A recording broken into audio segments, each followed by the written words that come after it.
Сегодня мы будем говорить про недвижимость в Польше, в большей части, я думаю, про аренду, да, и мы будем говорить про, как правильно, найм оказиональный или винайм оказиональный?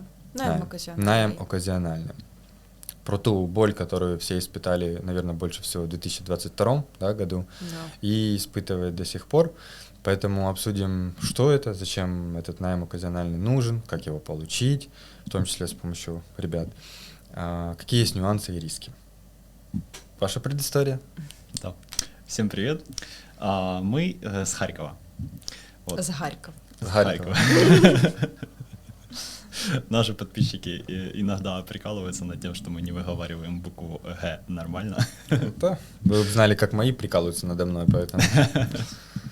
Да. В общем, в Польшу мы решили приехать чисто рандомно в 2019 году. Буквально там я пришел с работы, жена сказала, мы через 2 месяца переезжаем в Польшу. Я такой, интересно. Интересно, я понял, для тебя рандомно, а для жены это был план, получается, какой-то. Нет, это не был план. Мы буквально на прошлой неделе, за неделю до этого купили шифера на 7 тысяч гривен. Да, мы строили дом, и как бы, у нас все деньги были вложены в ремонт, и тут я просто понимаю, что обстановка накаляется. Я работала среди людей, я, видела, какие настроения вообще в массах происходят. И я понимала, что добром это все не закончится, и мы решили свалить, пока границы открыты, скажем так. И это еще раз в каком было? В 19-м. В 19-м. Окей, получается, до ковида вы приехали, и уже тут бахнул ковид, да? Окей, да. Что дальше? В общем, я, как Аладдин своей жены, начал думать о том, как это вообще все осуществить. И начал искать квартиру, начал искать работу. С квартирой не получилось сразу найти, пришлось ехать к друзьям в город Познань. Мы там недельку еще у них пожили. Они нам помогли так бесплатно пожить недельку, пока мы все организуем с работой. Работу получилось найти за неделю до вылета, но в день, когда мы вылетали, мне позвонили, сказали, что извините, вас никто ждать не будет, работы нет. А что за работа была? Что за работа была? Там какой-то завод на плиточных материалах, деревянных, такое, разнорабочим грузчиком. Почему-то у меня было предчувствие, что все будет хорошо. Мы приехали, там мне предложили одну работу, потом Роме предложили другую, и на том заводе, на котором Роме предложили работу, чудесным образом освободилась женская вакансия. Там платили больше, 15 злотых в час, а не 13. Я с другого завода забрала свои документы, перевела на Ромен, и мы уже вместе пошли работать на стекольный завод. И это в Познане, да, было? Да, в Сваженце. Это 8 километров от Познания. Да? В общем, в течение недели мы, грубо говоря, нашли сначала работу, потом квартиру. Друзья мне помогли составить смс-ку, которую я всем рассылал в OLX. Риэлторам, да, там кого? Не риэлторам, хозяевам приватным, Мгм. потому что у нас не было тогда денег так, чтобы раскошелиться на помощника, который нам будет помогать. Мы вообще даже тогда не знали, квартиру. что риэлтора существуют. Я думала, риэлтора только куплей-продажей занимаются, а они помогают с арендой. Мы же приехали в Польшу. Да. Мы думали, что тут все так официально. И я думаю, стоит уточнить, что мы не особо знали язык. Мы выучили «День добрый, до видения» и цифры до 10. И «Дзінькує борзо». Да. И цифры до 10. И вот с вот этим запасом слов мы уже поехали сюда. Классно. Газовали, да, тут? Да. И что потом? Расскажи вот про эти такие важные точки, да, которые вы прошли. Получается, это сколько лет прошло? 5, да? Плюс-минус 5 лет, как вы переехали. Где-то так. Что было? По важным точкам. Важные точки. Устроились на работу, проработали полгода, выработали свое освещение, попали под сокращение на заводе. Освещение закончилось, для следующей работы нужен был залочник А. Я тогда понял всю суть интересных документов в Польше. Когда лично сталкиваешься, да, и понимаешь, что либо тебе сейчас на родину и 3 месяца там сидеть, куковать, и потом только возвращаться, а это все деньги и немалые. И терять кауцию. И тут уже снятая квартира. Да, и терять кауцию. Либо ты ищешь выходы, и ищешь работодателя, который тебя вот сразу, незнакомого человека, возьмет на умову праці и даст тебе сразу все документы, без вот этого пробного периода по этому освещению. В общем, было весело. Классно. И что? И вы нашли такую работу, да? Следующую какую-то колейную? Да, нашли. Но в это время, пока мы еще работали, мы перевезли своих родителей сюда, в Познань. Романых родителей. Да. Потом решили, что нам в кавалерке вчетвером мало. Через полгода. после Да. того, как я с родителями перестала уживаться. Такое бывает. Да. Обсудим еще потом, если у нас останется время, как ужиться. Вот, и мы решили снимать квартиру побольше. Мгм. У нас был еще опыт в аренде квартир. Еще в Украине у нас остался квартира в общежитии, комната. Мгм. Мы ее сдавали в Украине. Вот. И как бы уже были связаны с арендой Мгм. какое-то время. И мы решили эту трехкомнатную квартиру, которую будем арендовать, уже в Познане, в центре, а не в Сважинце, да, мы решили там ее сдавать по комнатам, чтобы частично окупать себе оплаты за коммуналку, за квартплату. Ну, изначально мы хотели в одной комнате жить, в другой комнате будут родители, а третью мы будем сдавать. Но отношения с родителями были уже подпорчены за полгода совместного проживания на 30 квадратных метрах. Ну да, это тяжело. И, да, но еще мы в разные смены работали, и они там, мы поздно приходим, они уже спят, они уходят, а мы еще спим, ну, такое Ну да, было. да. Поэтому, ну, мы уже там не ужились, где-то через месяц они съехали, и, по сути, у нас освободилось 2 комнаты, и мы эти 2 комнаты уже сдали в аренду. Мгм. Но тоже... Живя в одной еще, в третьей. Да. Но тоже аренда в Украине, комнаты в общежитии и аренда комнат в квартире, в которой мы живем, в Польше, это, ну, немножко разные вещи. Хоть и был какой-то опыт контакта с квартирантами, мы уже понимали, что деньги надо брать наперед, потому что квартиранты разные бывают. Мгм. Это, в принципе, единственное, что мы понимали. Все остальное это набиралось просто методом проб и ошибок на собственном опыте. Мгм. То есть были... И оно окупалось, получается? Вот, то есть вы сдавали 2 комнаты, и эти люди окупали вам, я так понимаю, вашу как бы Но мы же комнату? там жили, тем не менее, это был хотя бы возврат затрат. Ну да, да, да. Классная Ну, идея, нам, слушайте. нам там несколько сотен выходила аренда, Мгм. но потом мы жили в большой комнате, у нас еще было хранение вещей, мы этим еще занимались. Мгм. Потом мы решили хранение вещей переместить под кровать, что место как бы тратить, и эту свою большую комнату мы ее разделили на 2, Но поставили это, там подожди, перегородку. да, не спеши. Мы в это время, Хозяин когда- квартиры это все знал? Мы у нее спросили, можно ли сделать перепланировку в ванной, потому что мы когда туда заехали, душевой кабинки там не Ну, было. там, в общем, была квартира без мебели, без ничего, там даже не было холодильника, там не было полностью кухни, там не было То есть мебели в мы кухне. полностью Даже все, да, мы полностью туда все купили, Там был все только рукомойник в помонтировали. кухне. Все. Там не Офигеть. было даже полочек. А унитаз и... Унитаз был. Окей, то есть можно помыть руки и Ну, покакать, получается. Да, ну, но помыть помыться руки нельзя, потому почти. что душевой кабинки не было. Ну руки только помыть. Да, На кухне. Да. Окей. типа того. И она разрешила вам разделить это, заселить? Она разрешила нам, получается, сдвинуть унитаз. Это как бы, ну, тоже как бы изменения такие конкретные в Ну да. квартире, для того, чтобы поставить новую душевую кабинку. Ну, раз она разрешила это, за все остальное мы просто не спрашивали. Классно, вообще. Оказывается, так можно было, поняли? Ну, тоже надо смотреть по обстоятельствам, разные арендодатели, то есть для нее важно было, чтобы мы платили вовремя, чтобы мы были адекватными жильцами, чтобы там стены были в порядке, и когда мы делали эту перегородку, мы же там не просверлили пол, не просверлили стены, то есть там все в порядке, ничего не просверлено, покрытие на полу не повреждено, то есть мы установили это так на распорках, что это можно демонтировать в любой момент, и там забрать. следа не будет, да. Так как я в Украине еще учился на столяра, Мгм. то я знаю, как это сделать хорошо. Мгм. Окей. Ну вот оно уже выложить. стоит почти 3 года, эта перегородка. И получается, когда мы сдавали в аренду уже 3 комнаты, а в 4-й жили, нам, ну, практически полностью вот окупалась аренда и коммуналка. За счет этого Рома еще работал на Глова, но это потом он расскажет, и за счет этого получилось 2 зарплаты, по сути, откладывать, ну и потом уже накопить на свою квартиру и накопить на первый взнос. Мгм. И что потом? Расскажи еще Да. про работы, всякие интересные. Ну, про наш вообще подход к жизни у нас был... Сначала мы переехали с мыслью о том, что мы начинаем тут просто новую жизнь. Когда мы пошли на завод и работали на первый, Мгм. и работали там по 12 часов в сутки, 6 дней в неделю, мы отдыхали. Мы просто отдыхали. В плане чего? Ментально, Потому что головой? на Украине работа была сложнее у нас. А что и на больше. Украине было? Я работал пекарем с 4 утра, это уже начиналась рабочая смена, где-то до 8-10 вечера. Ого. И 7 дней в неделю, плюс из-за того, что мы делали ремонт, ну, как бы восстанавливали полдома Машиной бабушки. Мгм. Ну, то есть перекрывали крышу, там доделывали отмостку, там что-то с фундаментом делали. Я Роме сказала, не хочу Проводили пластиковые... отопление, воду, Да, я Роме газ. сказала, не хочу всё пластиковые остальное. окна, хочу дубовые. Ничего не знаю, хочу дубовые окна. Ну, чтоб- Дубовый? Да, но чтобы они выглядели как пластиковые. Короче, Рома А сделал. я столяр, к сожалению. Да. И ты пилил их, да, там днями и ночами?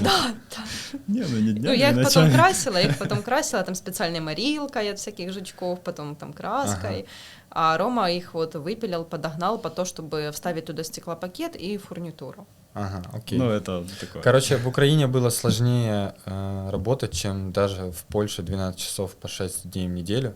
Для Да, нас, потому что да. у нас 7-й день недели был выходной. В Украине у нас слова «выходной» вообще не было. То есть вы реально в Украине фигачили больше даже. Да. Окей, но вы захотели большего, я так понимаю. Мы захотели 2 выходных. А потом, Вы захотели да. 2 выходных, а потом А потом 3. мы начали подумывать о том, да, как бы все-таки освободить свое время. И все началось с того, что мы едем с работы до дому 20 минут на автобусе, иногда полчаса этот автобус ждем, и мы думаем, это Получается целый час, час. да. Да. Да. Целый час туда, целый час обратно. На одного человека это 2 часа, на 2 человек это 4 часа. Что можно за 4 часа сделать? За 4 часа можно очень много сделать. Да. Послушать какую-то книгу, отдохнуть 4 часа, поспать. И мы думаем, как бы сэкономить это время себе. Мгм. Думали, может купить эти самые, может купить электровелосипеды, может купить электросамокаты, Мгм. может еще как-то это все время. И у нас вот этот цикл, когда ты думаешь о том, как сэкономить себе время, у нас он идет постоянно. И Мгм. мы это дублируем постоянно на все. Классно, интересная идея, да? Как сэкономить потом, время, да. как тратить меньше времени на что-то. Потом, да, благодаря этому мы пришли к тому, что можно сдавать комнаты, в которых живем.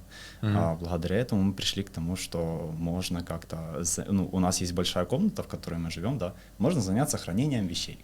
Мгм. В смысле, принципе- чужих каких-то как Вот услуга? дальнобои, они сходят с рейса, с большой машины, и едут там в Беларусь, в Украину, ну, когда еще карантин только был, войны еще не было. И им нужно свои газовые баллоны где-то оставить, свои вещи, у них там какие-то вот эти казанки, в которых они каши варят, иногда даже эти каши, то есть, ну, вещи, человеческие обыкновенные вещи. Им просто надо съездить на родину, сделать документы, либо повидаться с семьей там на недельку, и опять обратно в Польшу, и, ну, работать дальше. Мгм. И вы Ну, еще такой сервис начали предоставлять? и мы Либо вот у них такое просто, да, предоставляли. склад в Познане, например, всех своих личных вещей. А когда они уезжают в рейс там на 2 месяца, они все с собой не берут в машину, Ну да. берут да. какую-то часть, а остальное оставляют на хранение. Отлично. Вы досмотрели до этого момента, значит, вам действительно интересен бизнес в Польше. Поддержите нас, поставьте лайк этому видео, напишите комментарий и подпишитесь на наш канал. А если вы реально настроены делать бизнес в Польше, то мы можем вам в этом помочь. Во-первых, в формате обучения у нас есть классный обучающий продукт по старту и ведению бизнеса в Польше. Во-вторых, консультацией. И в-третьих, услугами. Регистрация компании, ИП и налаживание бизнес-процессов. Внизу под видео вы найдете все ссылки и продолжаем смотреть выпуск. У меня после 12 часов на работе есть свободное время аж до вечера. Я узнал, Интересно, что когда есть после 12 часов, подожди, после 12 часов работы есть еще свободное время. Окей. Да, я жил в Сваженце и Это сколько вам лет было тогда? Вот 5 лет, Кстати, вот 4-5 когда лет мы назад? снимали квартиру, 20 лет мне тогда было, Ага. Мне и 25. когда мы снимали квартиру, кстати, для поляка, хозяина этой квартиры, было очень удивительно, что мы уже там 2 года расписаны, 18, 19, 23 года расписанные, вот, как бы документы все есть, и как бы мы тут приехали работать, девочке 20 лет, он такой на меня смотрит, девочка, тебе же еще в школе учиться надо. Я говорю, какая школа? Я уже давно все закончила, уже пошу 5 лет, Мгм. и сюда приехала пахать. И что дальше?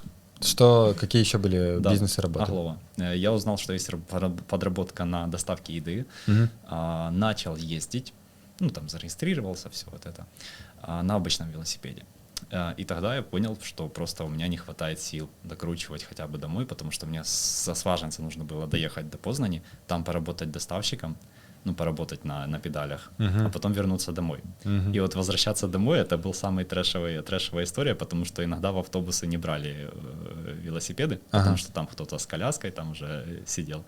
Вот. А И там мне одно приходилось место, ага. доезжать до Сваженца 15 километров до дома, чтобы попасть домой. Мгм. После того, как я в 9-10 часов А вечера сколько ты заканчивал километров проезжал, работу. ты не знаешь? Вот на работе в месяц, в день. В день, ну, в среднем там 50 50-70. Короче, ты 50 Средняя. накатал в городе, в Познане, и еще 15 ехать обратно. Да.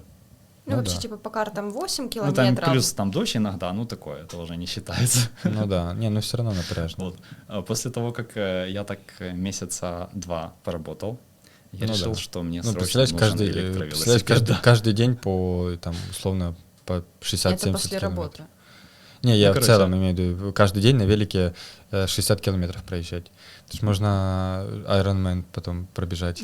Не, ну сейчас курьеры даже больше работают, ну, те, которые целый день, например, Ну понятно, да, у доставляют, них там такие ноги, наверное, уже.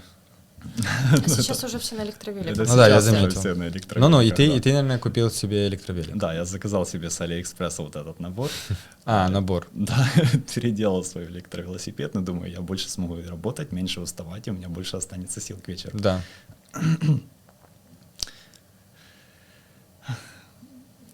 Переделал, начал ездить на электровелосипеде.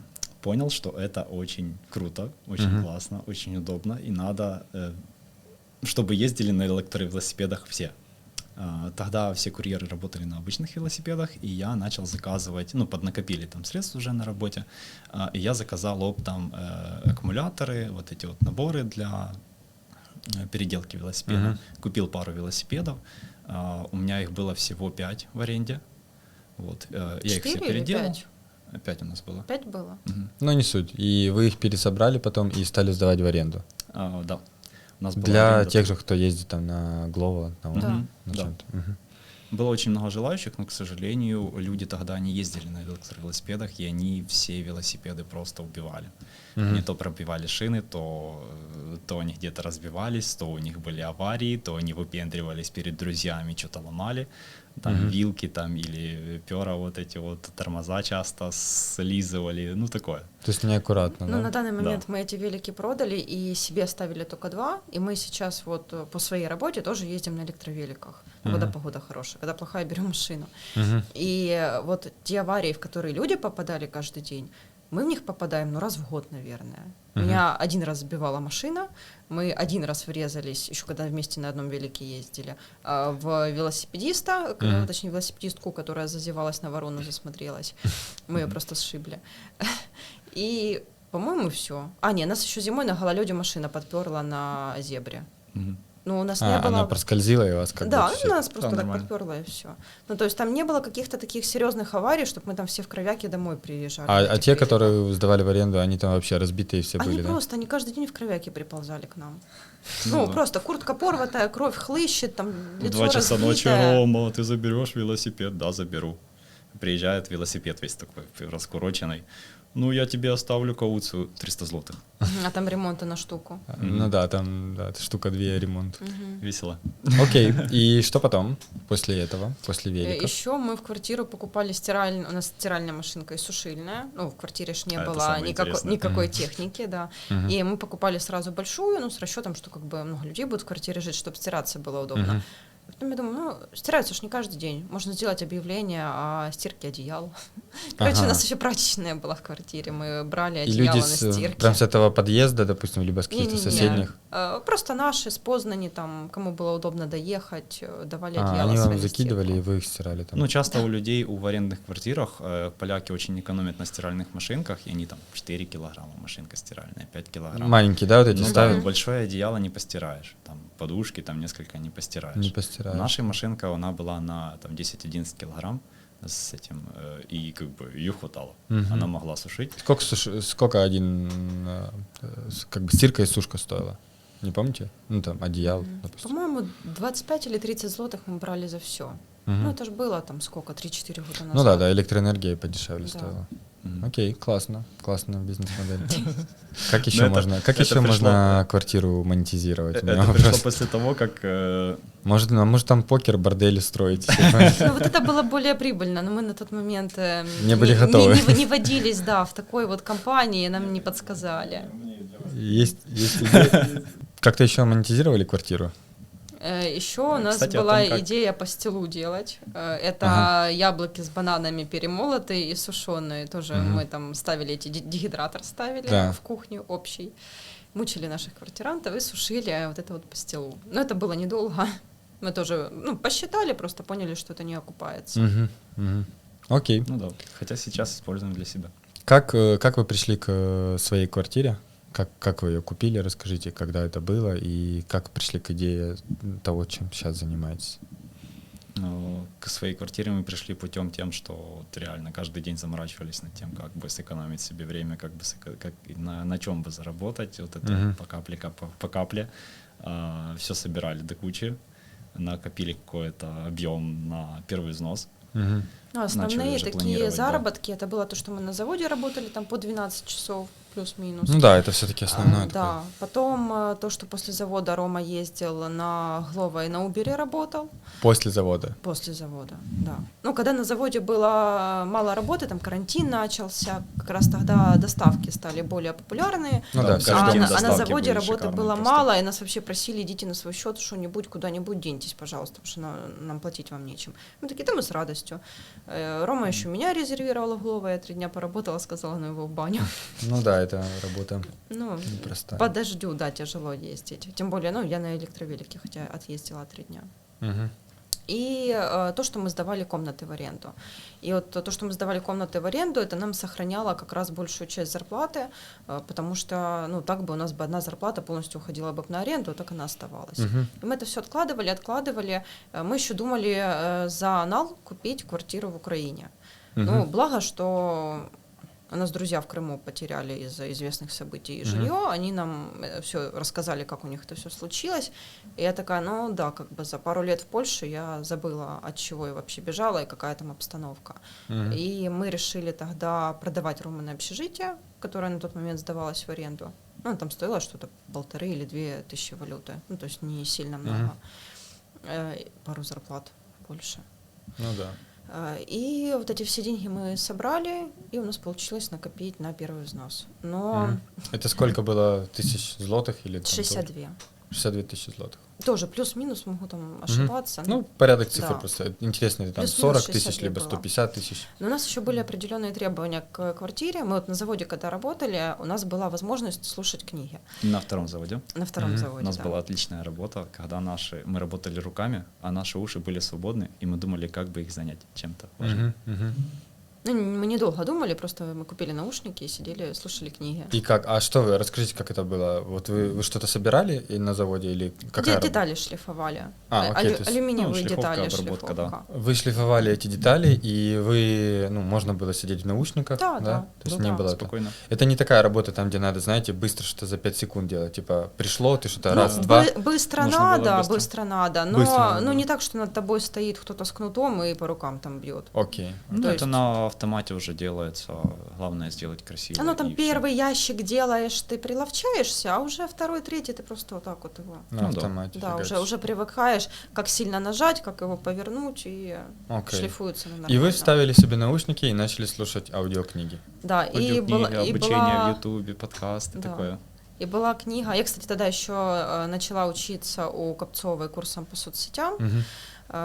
Благодаря этому я смогла вообще рекламировать Романы велосипеды, там, постилу и все остальное, чем мы занимались. Я немножко начинала уже там вести Инстаграм и Фейсбук. И в одной книге там была история девочки, на свою историю рассказывала, как она купила квартиру, разделила ее на 2, одну сдавала, в одной жила, и ей этих денег хватало для того, чтобы перекрыть аренду с коммуналкой, и на еду ей хватало. И у нее было свободное время для того, чтобы заняться уже бизнесом. Я думаю, так, идея хорошая. Мы вот квартиру арендовали, поделили там комнаты, 3 комнаты сдаем, пока не могу купить, будем арендовать и действовать по этой схеме. А потом следующая цель — купить, понятное дело. Надо же как-то ипотеку платить. Мы понимали, что ипотека там с 2500 может прыгнуть до... она прыгнула до 6. Ну да, по факту. Да. Даже больше, чем в 2 раза. Да. Нам кредитный консультант, когда делал перерасчет, он говорит, 2400 в месяц, не больше, 2600 максимум. Больше 3 точно не будет. До 6 она прыгала. Никто ж не знал, что вообще в мире такое будет происходить, там карантин, война и все остальное. И, ну, мы понимали, что если мы будем работать на заводе и оплачивать ипотеку, то, ну, как бы наступит тот период, когда нам придется 2 зарплаты отдать за ипотеку, за коммуналку будет нечем отдавать, и за еду тоже будет нечем платить. Поэтому нужно... Что звучит как бы не очень перспективно. Да, поэтому нужно было сделать так, чтобы эта квартира сама себя окупала. Значит, мы уже ищем не какую-то кавалерку 20 квадратных метров, а бы было. Мы ищем большую квартиру. Наша квартира 64 квадратных метра. Она была определенной планировки, что в ней должно было быть... То есть мы сначала планировали себе планировку, которая должна быть, как заложить туда такой расчет санузлов, там, метража, планировки стен, планировки помещений, чтобы ее можно было уже разделить. И так, чтобы по той же схеме, как и аренда. И нам, и сколько сейчас там комнат? Ну, получается, мы свою квартиру поделили на 3 квартиры, в одной живем и 2 сдаем в аренду. А что значит поделили на 3 квартиры? Как это фактически выглядит? Фактически там, получается, коридорчик какой-то разделили. Сотка была по центру квартиры, труба сливная, и со стороны квартирантов тоже там была сотка, это все можно было протянуть. Но у нас должно было быть 3 полноценные квартиры, а получилось из-за того, что план немножко не совпал с реальностью, когда мы забрали ключи. В плане было запланировано 3 трубы и 3 стояка по сотке, которые канализационные, и там можно было сделать 3 санузла. Но получилось так, что фактически мы вошли в квартиру при сдаче квартиры уже, к передаче ключей, и там оказалось, что в одном из стояков была 50-ка, а на плане она была как сотка. Ага. И вы могли в суд подать на эту тему? На застройщика? Может быть, и могли, но нам вообще дали кредит, один-единственный банк из 3 или из 4 нам одобрил. Куда подавались? Как бы уже, ну, из того, что было, тоже можно было что-то хорошее слепить. Да. И мы, получается, сделали себе отдельно ванну, отдельно санузел, а у квартирантов, получается, вот общий тамбур, грубо говоря, как в Советском Союзе было, да, вот эти вот дома, что общий тамбур, общий коридор. Мы налево, у нас дверь закрывается, все, мы квартирантов не видим, не слышим. Квартиранты, одни идут в одну дверь, другие идут в другую дверь, но у них общий санузел. Были поначалу конфликты, что одни убирают в том санузле, а другие не убирают, но мы это решили тем, что нанимаем клининг каждую неделю. И сейчас клининг убирает у нас, я думаю, ну все равно девочка к нам приходит раз в неделю. Я просто ей буду доплачивать, да, я там ей немножко доплачиваю, она убирает у квартирантов. И мне хорошо, там чисто, там, ну, квартиранты так не помоют, как моют профессиональный клининг, да. И там душевая кабинка, она в хорошем состоянии, то есть там стекло прозрачное. А не такое, да, а не такое, как обычно после людей, да. И, ну, как бы, меня все устраивает, и квартирантов тоже все устраивает. Снимают люди, те, которые, ну, согласны на общий санузел, потому что эта квартира все-таки дешевле, чем там кавалерку снять. То есть по планировке у нас получается 2 комнаты по 15 квадратов. В каждой комнате есть большая кровать, 1,20 м на 2. 1,40 м сейчас. Ну, в одной 1,20 м, второй 1,40 м. 1,40 м, там на 2 1,40 м. На 2. Ну, прям матрас такой 17 сантиметров толщиной, большой, красивый, хороший. Есть пекарники, есть духовка, есть микроволновка, есть посудомойка, есть большой холодильник, такой 1,80 м, есть огромнейший шкаф для хранения всего, чего только угодно. В общем, есть там все, чего нету даже в кавалерках по 40 квадратных метров. Отдельных, которые, ну да. Ну, поляки вообще экономят на всем. В общем, в санузле у нас еще есть такой прикол, что мы везде ставим сушильные машинки. Я подумал, ты биде скажешь. Представляешь, еще биде сделать? Классно. Кто им будет пользоваться, не знаю. Непонятно, но зато звучит как. Ну, и что, в общем. Да. И у нас для того, чтобы... Вот 14 квадратов, да, комнатка 15. Небольшая. Там 14,5. Ладно, ты чертежи, ладно. Для того, чтобы избежать вот этих вешалок, которые везде стоят, во всех коридорах, во всех проходах. Вешалках каких, не понял? На вот которых люди после стирки вешают, сушиться вещи, да.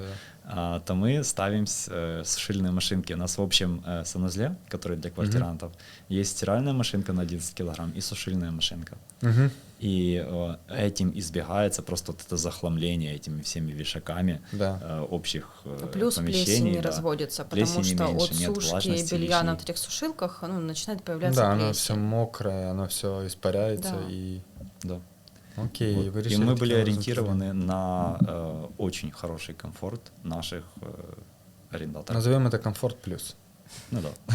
Сегмент комфорт Но плюс. это комфортно и квартирантам, и нам ипотека окупается. И Да. мы, кстати... И вот- сейчас эта схема до сих пор окупается? Да, Это помимо еще заработка на умове оказания? да. Классно.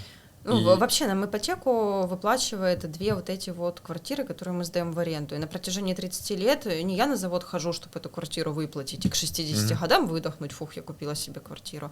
Ну, как бы я не напрягаюсь. Я езжу В в ноль отпуск, я выходите. отдыхаю, да, а ипотека выплачивается. Мгм. Классно. И мы сейчас, кстати, даем консультации людям, которые собираются покупать себе квартиру, что можно вот так вот поделить, потому что это Мгм. не всегда для аренды. То есть есть семьи, у которых там уже взрослые дети, там 14-15 лет, но уже там туда-сюда и скоро уже семью свою сделают, да, эти Мгм. дети.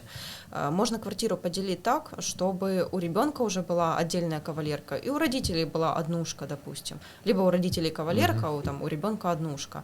То есть нужно смотреть на планировку, и мы людей консультируем, как сделать ремонт, на что обращать внимание, Мгм. там, у какого застройщика вообще выбирать квартиру.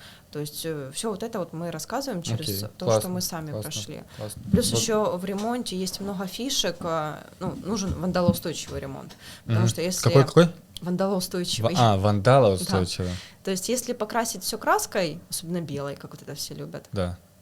и особенно какой-нибудь такой матовой, не моющейся, то этому ремонту, через годик его придется переделывать. Это опять Мгм. все затягивать пленкой, опять все перекрашивать.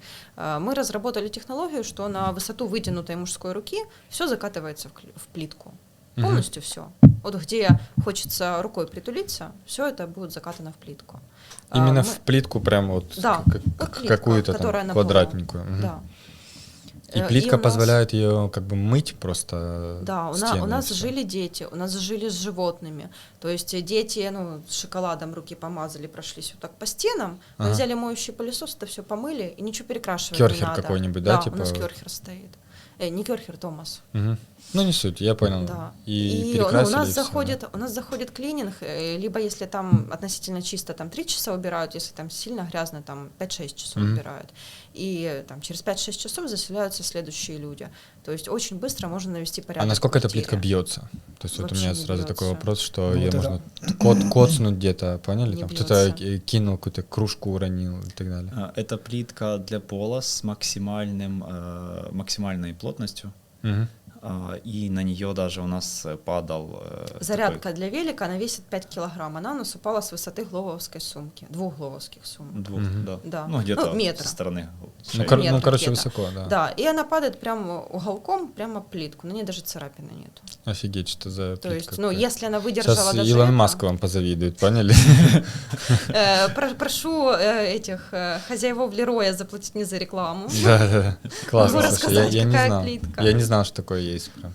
Я захотел себе такую даже плитку, просто Да, пусть будет. есть разные виды плиток под разные потребности, Ну так да, скажем. да. Опять-таки, можно сэкономить там 5000 злотых на ремонте, но потом постоянно что-то переделывать, что-то будет ломаться, ходить по битой плитке. Можно там переплатить 5000, и у тебя будет плитка уже на всю жизнь.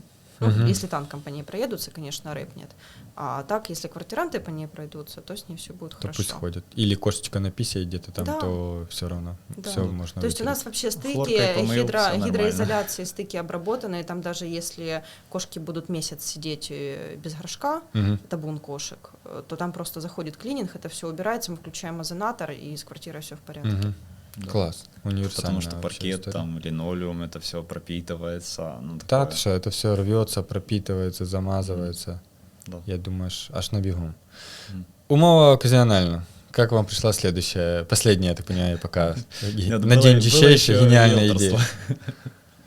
Как пришла эта идея, расскажите. Ну вот То есть когда началась как это раз... тот активный как бы бизнес, которым вы сейчас занимаетесь, правильно? Ну, у нас и оказионаймы, и субаренда. То есть у нас Мгм. несколько квартир в управлении, мы не только свои сдаем в аренду, плюс у нас еще есть квартиры в управлении, которые мы тоже сдаем там на пару месяцев, ну, и люди могут их снимать без обязательства снимать год. Мгм. Плюс у нас еще нет кауции и нет комиссии на эти квартиры. То есть человек Окей, заезжает ещё- и живет, да. А с оказионаймами, ну, это мы еще до войны начали ими заниматься, это уже больше 3 лет, наверное, прошло. Мгм. Просто знакомые попросили, одни порекомендовали, что вы можете как бы это делать, потому что вы купили свою квартиру, другие попросили сделать, потом третьи попросили сделать, ну и так и пошло, мы их начали делать.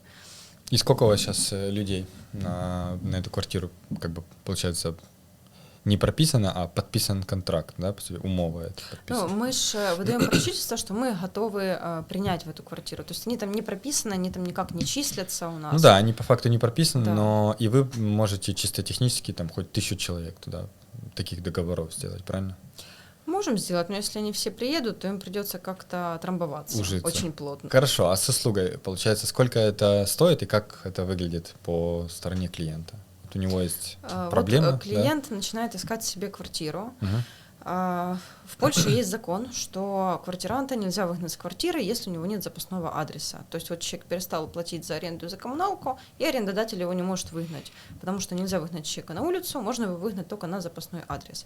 Поэтому там я даже не помню в каком году, но уже давно придумали оказионайм, но в силу он вступил вот как раз в 2001, в 2002 году так плотно. Ну, потому что вот война началась, приехало очень много иммигрантов, приезжих, арендодатели боялись, что вот сейчас мы заселим иностранцев, мы с ними не можем как бы, ну, поговорить нормально, как бы квартиру сдали, но общего языка ж нету с теми людьми.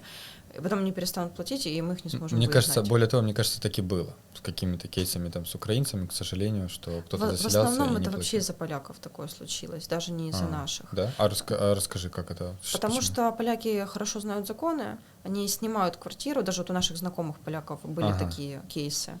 У них есть свои квартиры, дома, которые они сдают в аренду.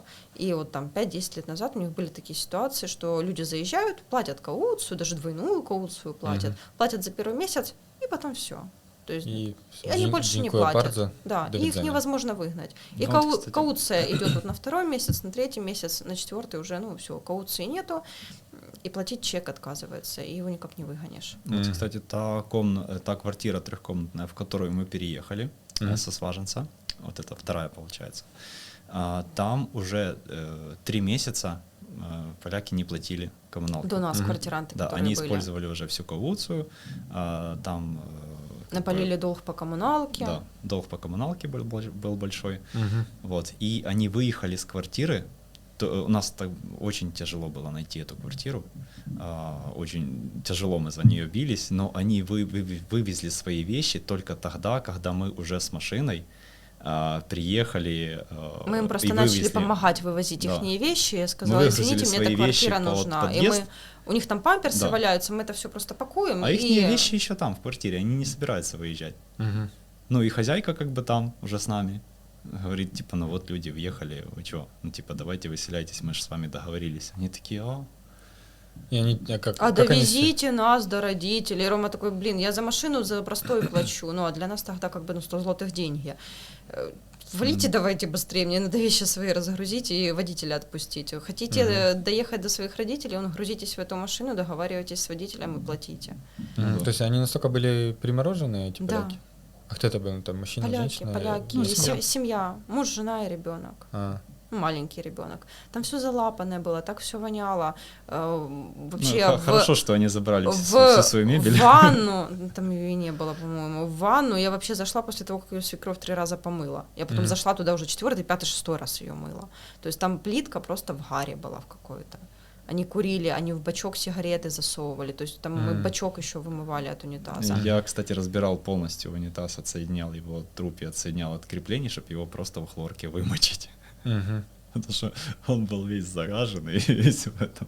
Охренеть, как это так? Было страшно. Как это так бывает вообще? Ну и в основном, да, этот закон появился вообще из-за поляков. Окей. И у украинцев такая же стала потребность, что поляки стали это как бы и у украинцев теперь, требовать. да, хозяева квартир, теперь, ну, у всех своих будущих квартирантов требовали вот этот запасной адрес, и, ну, чтобы у людей было поручительство, был запасной адрес, куда их можно будет выгнать в случае вот таких вот ситуаций. То есть это гарантия для владельца квартиры, да. Что... Окей. Ну, кстати, в Испании там же окупусы, да? Да, в Испании окупусы, и там нету никаких оказионаймов, их никак не выгонишь. Да, в Германии тоже, если у тебя нет возможности платить, то ты тоже можешь остаться. И в Германии у нас там знакомые занимаются недвижкой, и они, знаете, что делают? Они приходят и снимают крючков двери входные. Потому что как бы выгнать я тебя не могу, но квартира что это моя собственность, правильно? Мог прийти и тут что-то Да, делать. мне двери не нравятся, я как-то решил пожить без дверей, поэтому я снимаю двери. Я не снимаю двери. Эти потом окупасы немецкие, они заново какие-то вешают двери, а ты опять приходишь и опять их снимаешь. И так пока кто-то не победит. В Польше и есть окна еще... они еще и снимают иногда. В Польше еще есть прикол, что арендодатель может прийти в эту квартиру, развесить там свои носки по батарее, поставить свою зубную щетку, вызвать полицию, сказать: я тут живу, ко мне ворвались. То есть хотя бы таким способом попробовать их выгнать. Но все зависит от того, как вообще полиция на это отреагирует. Ну да. Потому что полиция может сказать: не, они снимают, или если есть какая-то транзакция на карту, и люди могут подтвердить, что они снимают эту квартиру.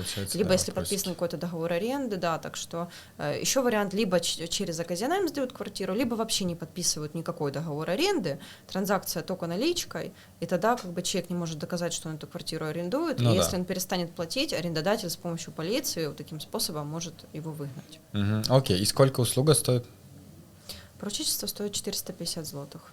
И это поручительство на 1 год, или как это работает? Или пока Человек подписывает договор аренды, он его может подписать на год, на 2, на 3, на 10, и наше поручительство, оно автоматически действует столько же, сколько и договор аренды. Его договор аренды? Да.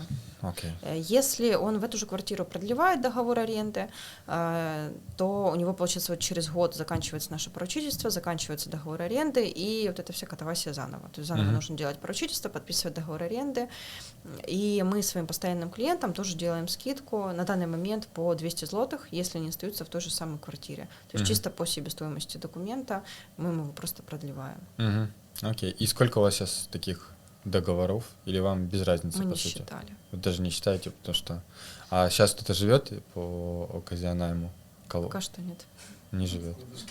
На раскладушке, да, кто-то живет. Расскажите, кто жил? У нас, какие когда были ситуации? заказывают документы, то люди спрашивают: а что, если я к вам приеду? Но я им скидываю видео с Инстаграма, мы специально сняли, сколько у нас спальных мест. Мы в квартиру даже сауну смогли впихнуть, кстати сказать. И мы сняли, что они могут в сауне у нас жить, могут жить у нас на кухне, и могут жить вот в общем санузле, и вот в проходе к общему санузлу, там на раскладушке. Еще у нас очень высокая кровать, и, в принципе, под кроватью, если вот так вот коротенького роста, то человек 6 может поместиться. Понятно. Плюс у нас балкон, на балконе есть кокон, туда влезет 2 человека, и можно еще 2 каремата на балконе расстелить. Ага, ну то есть там человек 20 влезет. Ну, влезет, да. Ну, их же ж можно до потолка. Детей можно в стиралку кинуть, там 10 килограмм. Поняли, ты 10 кило. Одного в стиралку, второго в сушилку. Ну, на самом деле, в принципе, мы можем на раскладушку принять, но учитывая, что со мной даже свекровь долго не выжила, и учитывая, что мы работаем по 24 часа в сутки, я не думаю, что людям сильно понравится жить рядом с 2 зомбиками, которые сидят ночью, считают какие-то таблички, обсуждают идеи продвижения бизнеса и думают, как бы взять 2-го секретаря и как его обучить, и которые сидят, прописывают регламенты с утра до ночи. Ну да, замаринуются они, короче, там, да. Если захотят вас обмануть. Не, Маша просто их перепугает. Работать. Хорошо. Давайте обсудим алгоритм, что нужно человеку сейчас, чтобы эффективно и безопасно снять квартиру в аренду в Польше, да? Как вы видите алгоритм, если бы вы себе сейчас искали квартиру такую? Ну вот если он ищет квартиру, и часто есть на OLX такая махинация, что вышлите мне предоплату, я там с какой-то там Исландии приеду. Да, Исландии, Канады, UK. Да, и заселю вас. Только вышлите мне предоплату, потому что я просто так на показ квартиры, типа, за границей лететь не буду. Ну, вот это уже чистой воды махинация. Человек не хочет ни нотариальный договор аренды, он не хочет показывать ни квартиру, ему нужна только предоплата. Ну, вот эта махинация, понятное дело, на такое, ну, я даже не знаю, кто на такое может клюнуть. И, конечно, есть случаи, когда арендодатели просят предоплату наперед, но, опять-таки, этот арендодатель, он показывает квартиру, там подписывается умова встемпна, договаривается либо на подписание обыкновенного договора аренды, либо вот нотариального. Но нужно быть внимательным, чтобы не попасть на вот такой вот разводняк. Окей. Ну, а в целом, если сейчас нас смотрят люди, которые только планируют переезд в Польшу, либо только приехали и находятся в поиске квартиры своей, то какой алгоритм действий вы бы вот сейчас посоветовали бы им? Ну, условно, там, зайти сюда, смотреть вот здесь, или там просто риэлтора сразу найти? Вот как им мы можем помочь сейчас? Я бы сказал, что нужно для начала понять, что такое найм оказиональный вообще, что это просто вид договора аренды. Есть обычный договор аренды, когда... Здесь просто умова найму, да? Да. А есть найм оказиональный. Найм оказиональный. Да. Обычный договор аренды, они просто подписывают договор с хозяином и въезжают. Напрямую, да? Да. Безпосредньо, как говорится. Ну, даже с оказионаймом это безпосредньо. То есть они-то с хозяином, с арендодателем подписывают договор аренды. Но просто они его еще дополнительно заверяют у нотариуса, и дополнительно у них есть запасной адрес. А с обычным договором аренды просто подписали, они просто живут, могут не платить и жить. Окей. И что еще по найму оказиональному? По найму оказиональному это общее название целого такого процесса. Пакета документов. То есть это получается, вы идете на просмотр квартиры. Хозяин говорит, что вот у нас найм оказиональный. Вы говорите, окей, у нас есть там друзья, знакомые со своей квартирой, они сделают все документы. Хозяин такой, ну окей, хорошо, давайте тогда ваши друзья покажут свои документы на квартиру, и мы потом дальше уже подпишем договор аренды. Человек обращается к нам. К друзьям. Да. Говорит, что вот высылает нам свои данные, мы подготавливаем документ. Если это хозяин квартиры прислал свои образцы документов, то мы делаем на хозяина образцах документов. Если нет, то на своих нам нотариус готовит. Человек получает этот документ, показывает хозяину квартиры. Хозяин квартиры говорит, окей, отлично. Давайте подпишем умову аренды. Встречаются, они подписывают договор аренды. И потом у человека есть 21 день на то, чтобы сделать акт экзекуции у нотариуса. Ну, обычно арендодатели до 2 недель дают на это. Ну, да, там что такое акт экзекуции? Акт экзекуции — это польский нотариус пишет официальный документ официальным языком, что вот на основании 2 документов он составляет 3-й документ. Вот этот акт экзекуции. То есть первый документ — это умова найму, второй документ — это наш документ, который мы делаем. И нотариус пишет, что вот такой-то, такой-то человек снял квартиру там-то, там-то. У него есть поручители там такие-то, такие-то. Вот, и дает человеку этот документ. То есть как бы нотариально подтверждая как третья сторона. Да. Нотариус берет за это оплату. Обычно за нотариуса должен платить хозяин квартиры. За самого нотариуса. Но Но бывают случаи, когда там 50 на 50 просят, или вообще там прям типа решите вопрос сами, да, и приходите ко мне. Ну да. Окей. Бывает такое, что присяжный переводчик людям нужен. Да, если они не понимают польском, да, то нотариус должен подтвердить, что человек понимает, что он подписывает. Окей.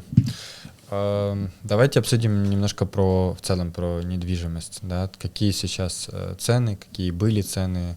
У вас какая-то статистика еще была, чтобы люди понимали? Если такая общая... Ну или ты скажи.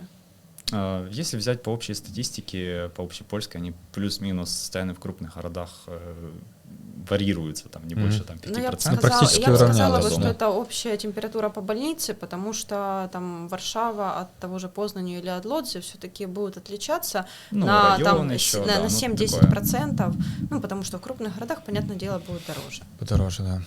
И как это работает? В среднем сейчас кавалерки 2300, это без коммуналки. По Познани, по крайней мере, такая цена сейчас. Если взять 5 лет назад, то 1900 это можно было снять 3-4-комнатную квартиру. А сейчас 2300 и кавалерка, да? Ого. А если сейчас снимать в Познани там 3 условно? 3-комнатную? 3 уже 3 и выше.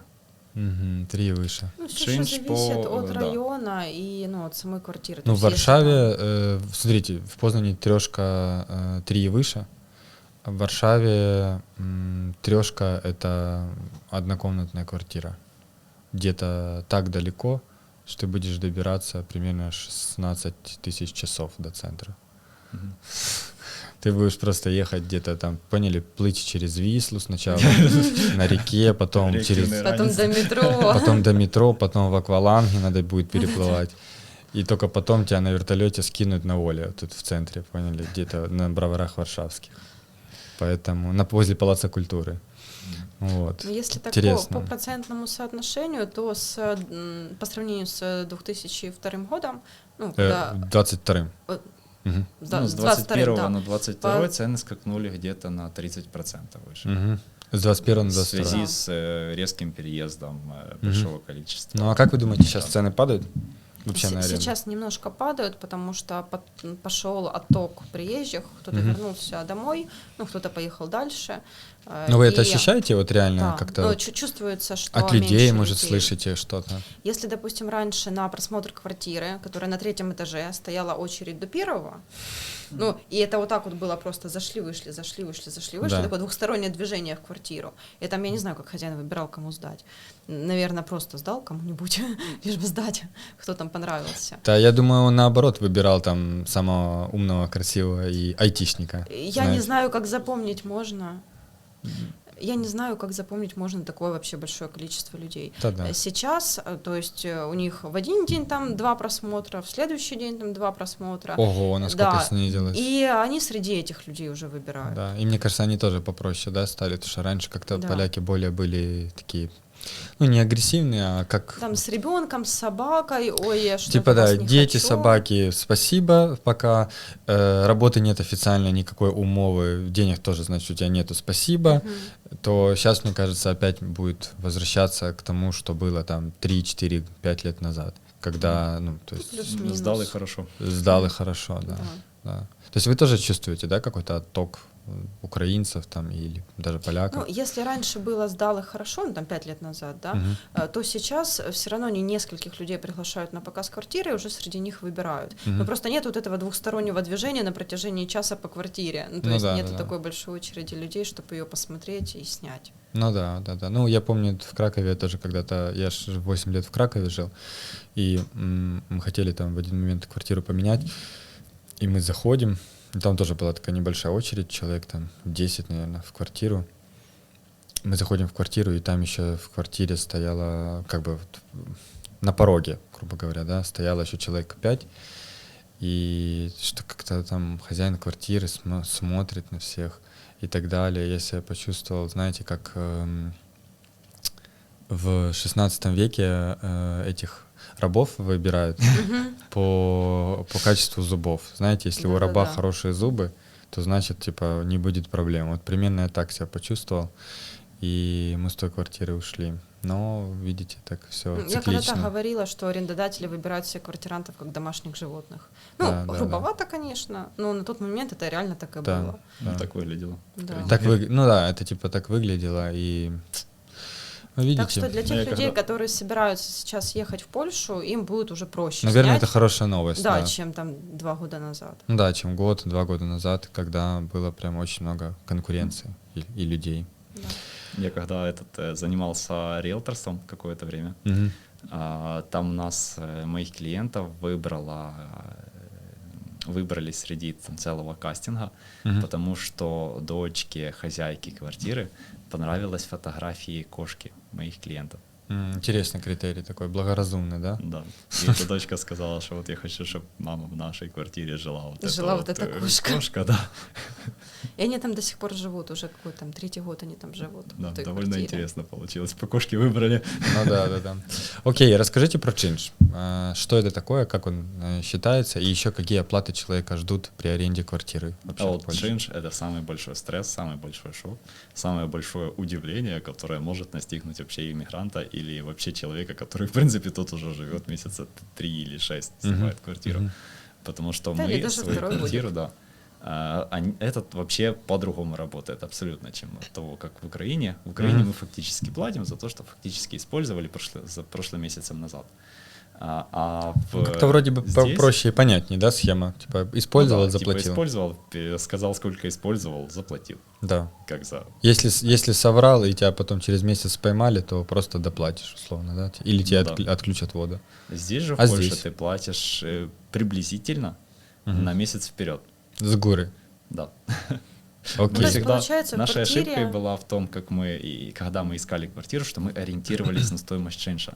То есть мы там считали, кавалерка 1200 плюс 200 злотых чинша, это же лучше, чем кавалерка за 1200 и 400 злотых чинша. Мгм.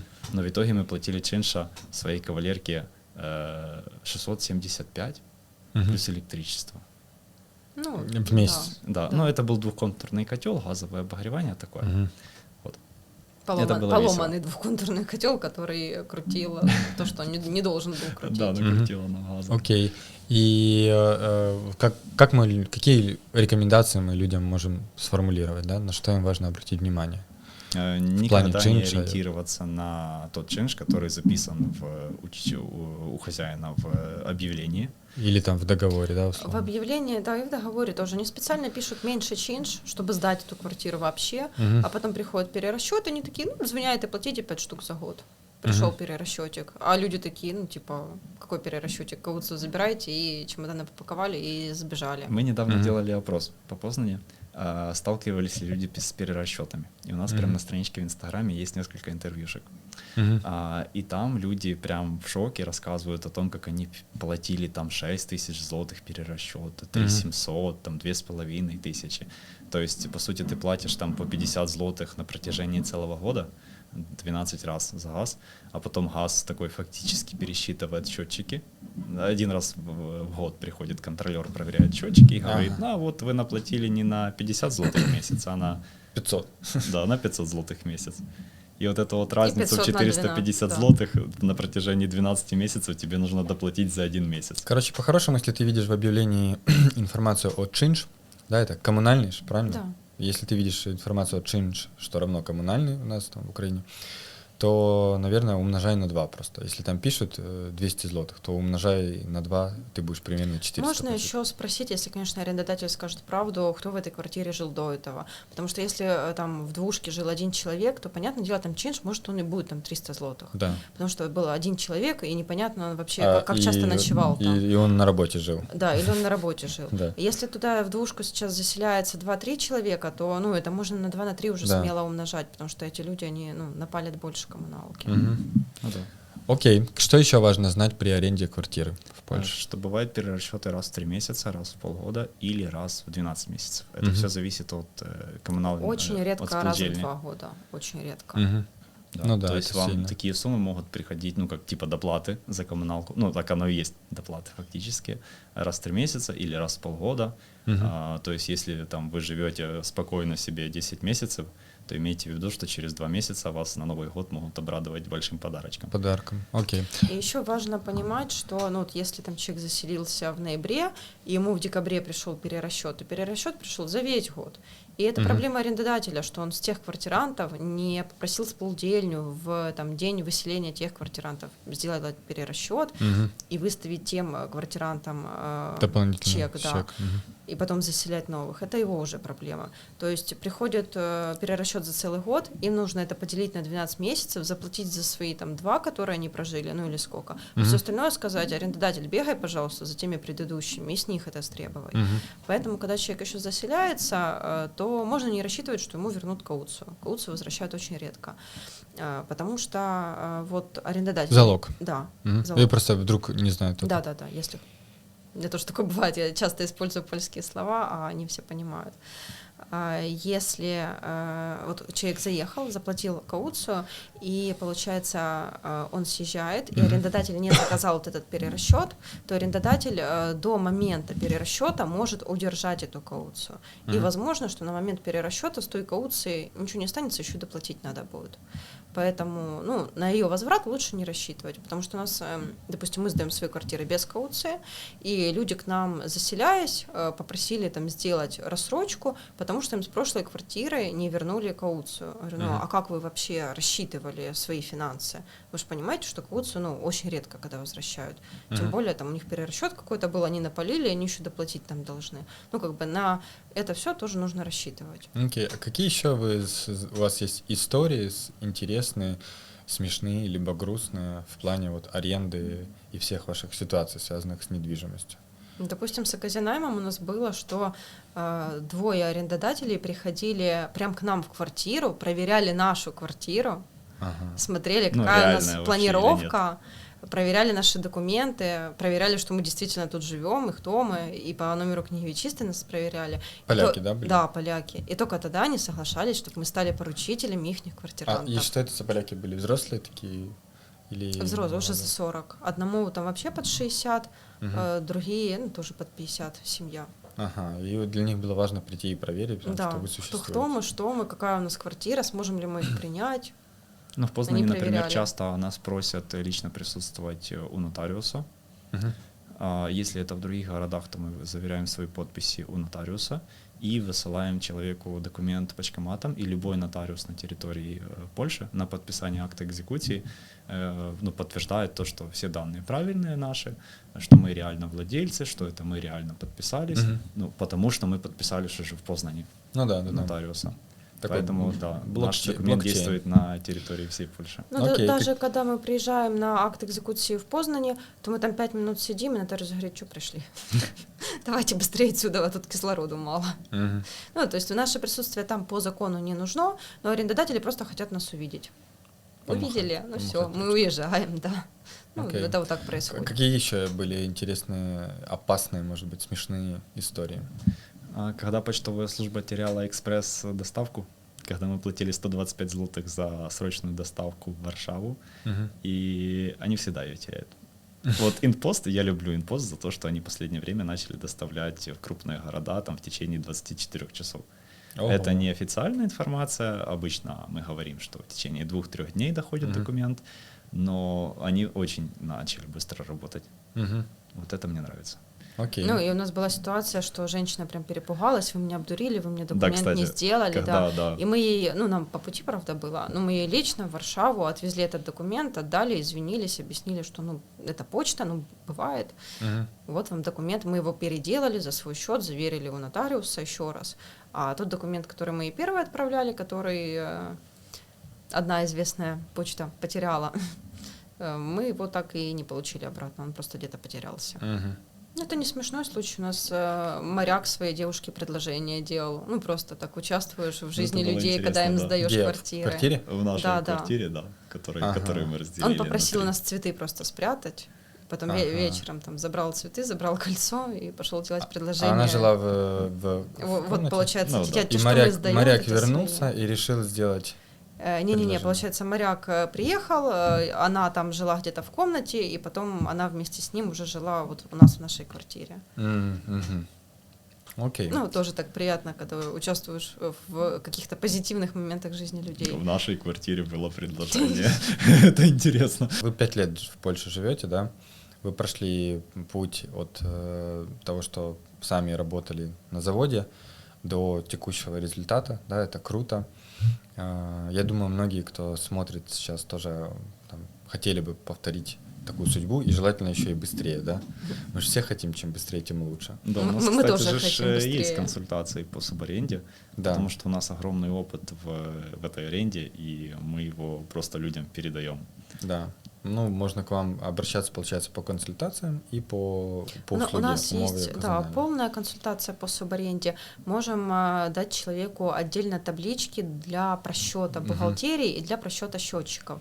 Если, допустим, человек арендует квартиру, ему там пришли какие-то страшные перерасчеты, то мы ему можем дать эту табличку, и он заполнит данные свои, и табличка ему автоматически выбьет, у него реально такой перерасчет или нет. Ага. То есть этими таблицами может воспользоваться человек, и тот, который арендует жилье для себя, и тот, который, ну, следит за квартирантами, скажем так, у кого там много квартир. Или кто хочет бизнес на этом делать. Да, ну просто есть люди, которые уже на этом делают бизнес, у них там 5-10 квартир, но у них нету в этом порядка, они хотят навести порядок. То есть мы можем помочь с вот ведением вот этой всей бухгалтерии и учета коммунальных. Ну, Навести потому что, порядок, да, в субаренде часто там купила какую-то швабру, купила там какую-то штору, думаешь, это ладно, там 50 злотых записывать не буду. Ну а да. потом за месяц там 50, там 20, там десятка, и оно набегает вообще там на 1000. И ты уже видишь, у тебя квартира окупается или нет, может, тебе аренду поднять вообще-то надо, потому что ты в ноль работаешь. Ну да. То есть эта таблица помогает это увидеть. Рекомендации. Вы прошли путь, да, и с высоты птичьего полета, так сказать, что бы вы посоветовали людям, которые смотрят сейчас вас, возможно, кто-то из них работает по найму, возможно, тяжелым трудом и хотел бы как-то, ну, изменить свою жизнь, да, хотел бы перейти на следующий уровень. Как ему достичь результата, да, вот как у вас, либо еще лучше, и сделать это быстрее, да, вот если бы вы вернулись назад, то как бы вы сами себя бы ускорили? Что бы вы по-другому Я бы сделали? биток купила бы в школе. Ну, купить Бетховен, это понятно, согласен, да. Может. Каждое свое время есть такое задание, каждые 15 минут записывать, чем занимаешься. Ага. Это жесткое прям задание, но оно помогает видеть, чем ты реально страдаешь на протяжении дня или в то время, даже когда ты отдыхаешь. Да. Потому что даже... Вот когда у тебя уже есть какой-то бизнес, это легче так понять, что делегировать. Ага, я сейчас 15 минут отвечала людям на сообщения, ага, а я могла бы заниматься, ну, я никак не могу дойти до своего Контента, там задания, допустим, как директора, да, там каких-то задач. Значит так, отвечать на сообщения надо делегировать, но это уже в таком более масштабном, да. Если это вот самое начало, Да. там, работы на заводе, то, ну, тоже отслеживать, на что тратится время. На дорогу туда-обратно, ну, а что ты работаешь за 2 часа до работы? Ну, сними квартиру поближе, может, она там даже дешевле будет, чтобы ты на работу, на дорогу меньше времени тратил. Или там работаешь 8 часов, а все остальное время чем занимаешься. Ну, то есть, если твоя цель заработать деньги, ну, туда не сиди на диване, не смотри сериальчики. Ну, подними жопу, едь на Глово, едь в такси, другим каким-то способом зарабатывай. Когда я ездил на велосипеде в Глово после работы, я в наушниках часто слушал какие-то подкасты, обучение Копцовой по соцсетям, разные вот эти уроки. То есть я параллельно еще слушал о том, ну, как бы я не записывал, не конспектировал, но я, тем не менее, был хотя бы занят тем, что я чему-то учусь, и у меня это принесло какие-то идеи. На подкорку все равно. Идеи, потом ты их масштабируешь, потом собираешь, как блоки строить. Оно просто мышление меняется. Ты слушаешь одно, ну, по сути, слушая книги, аудиокниги, одно и то же во всех книгах говорится, только разными словами. Каждый человек интерпретирует по-своему и по-своему преподносит. И оно где-то на подкорке просто меняется мышление, когда ты себе каждый день на голову капаешь о том, как относиться к своему времени, к своему здоровью, к там еще чему-то. И ты меняешь свое мышление, соответственно, потом меняются действия. Ну, это совет самому себе 5 лет назад. Да. А в плане Польши и в плане аренды квартир это не бояться казианаймов, потому что это даже больше подтверждение того, что как бы человек сдает квартиру легально, и там нет никаких подвохов. Владелец квартиры, да? да? Если это какая-то афера, то владелец. вот этот вот владелец, который может быть и не владелец, он не будет подписывать договор аренды у нотариуса. Такие документы, да, себе? Да. Человека просто так по казианайму никто не выгонит из квартиры, потому что арендодатель еще должен доказать там на протяжении нескольких месяцев, что вы реально не платите коммуналку. Если даже платить просто за воду, то вас тоже не могут выселить, потому что вы все равно что-то платите. Окей, то есть это чисто технически и даже человека защищает. Да. Окей. Но это прям таких для наглых выпадков. Ну да, сильно. да. Ну такое вряд ли. Что-нибудь еще? Что еще вы хотите в завершении рассказать? Покупать дать? чужой опыт. Покупать чужой Это опыт. как? Это Расскажи, как. очень классно.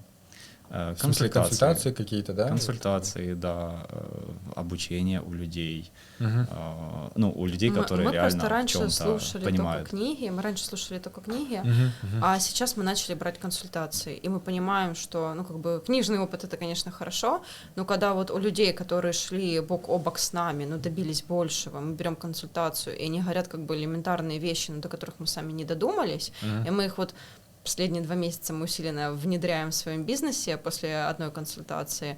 И я понимаю, что вообще с каких бы высот мы могли бы достичь, если бы мы взяли бы эту консультацию там 2 года назад.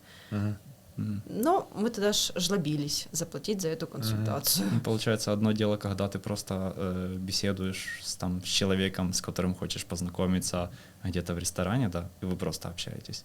А другое дело, когда ты заплатил этому человеку за его время, и он 4 часа тужится, думает над тем, как тебе вырасти. Он концентрация. Полностью со своей высоты он полностью думает, как тебе помочь, в чем. Да. Он полностью погружается в твою обстановку. И человек, у которого есть опыт, есть бизнес, он не будет просто так ходить там с кем-то там по ресторанам и разговаривать, и разговаривать о том, какая жизнь плохая. Давайте мы что-нибудь придумаем, давайте вместе что-нибудь замутим. То есть, человек, который строит свою империю, он не будет на это тратить время. Он может дать консультацию, да. И, кстати, нам подруга посоветовала, причем мы были в Исландии, едем в машине, и тут от подруги ни с того ни с сего приходит сообщение: слушай, мне тут мысль пришла, типа, если вы хотите получить чей-то опыт, особенно у людей, которые консультации на постоянной основе не дают, вы у них просите консультацию. Если они с вами не хотят встретиться, а она не знала о том, что я хочу встретиться с нашими соседями, которые живут через дорогу, и с ними пообщаться, познакомиться, перенять их опыт, а они не могли с нами встретиться, потому что у них не было времени вечно. И тут она мне пишет, что нужно покупать опыт других людей. Я пишу нашим соседям, говорю, ну давайте мы у вас консультацию купим. Сразу время появилось. Мгновенно, да? Да, мгновенно. Но зато мы получили ту информацию, которая, мы сейчас просто выстреливаем по оборотам. Да, и вы, я думаю, эту консультацию уже купили, да. Интересно. Да. Тогда, если подрезюмировать, это для людей, да, такие рекомендации стратегические. Это постоянно думать о своем времени, как его можно оптимизировать. Второе — это покупать чужой опыт. Можно даже в подкастах, в книгах, не обязательно там платить бешеные деньги. Да. Постепенно, да. И третье — это думать над своим мышлением, постоянно его менять, трансформировать, да. Опять же, за счет консультаций, какого-то нового окружения и книжек, каких-то семинаров. Опять-таки, ты просто так не придешь в окружение там людей, которые достигли чего-то большего, потому что ты им будешь неинтересен. Надо сначала, книги послушать, подкасты послушать, набраться какого-то опыта, что-то вообще в своей жизни сделать, хотя бы попытаться, и уже со всем этим багажом идти к этим людям, тогда ты им будешь интересен. Да. Какой-то там клуб предпринимателей потом записаться, допустим, и там... В Познане есть что-то такое или нет? Есть, но я не особо люблю эти клубы, если честно. А почему? Потому что это просто проводятся ивенты, куда приходят люди, которые... я выучилась на таргетолога, пришла послушать так на всякий случай. Если ты выучилась на таргетолога, почему у тебя до сих пор хаты в Дубае нету? Таргетологи нормально зарабатывают. Ага. То есть любой специалист. Да, а туда приходят такие люди, которые я и парикмахер, я и столер, я и таргетолог, я и то, и сё, и в итоге ничего. Ага. То есть... Много, пустых встреч. Не тот контингент, с которым бы хотелось бы что-то вместе дальше строить. В основном больше зарабатывают создатели, которые делают подписку на клуб. Да, такое часто бывает. Да. Прекрасно. Ссылочки все оставим под описанием, да, на вас, на ТикТоки, Инстаграмы. Пусть люди посмотрят истории, которые в хайлайтах есть. Я парочку сегодня посмотрел и еще до этого смотрел. И если кому-то надо, получается, умово-оказионально, то можно вам... Вообще все наши услуги, тоже есть хайлайт, все наши услуги, и человек может посмотреть, что у нас есть, потому что мы еще там, по мелочи кое-что делаем, это чисто там Познань не касается, то есть те, кто познанские, могут посмотреть и, может, что-то полезное себе найдут. Класс, спасибо. Да. Намасте. Ладненько. Друзья, спасибо за просмотр этого видео. Если вам понравилось, ставьте лайк, подписывайтесь на канал. Внизу под видео вы найдете все контакты нашего героя и на его продукт, если вам нужна услуга, и в целом на него, там, в том числе на его институт. Пишите вопросы в комментариях, что вам еще интересно узнать. И хорошего вам бизнеса в Польше. Если вам нужна помощь в регистрации компании, открытии ИП и бухгалтерии, тоже пишите нам, все ссылки в описании. Попадки!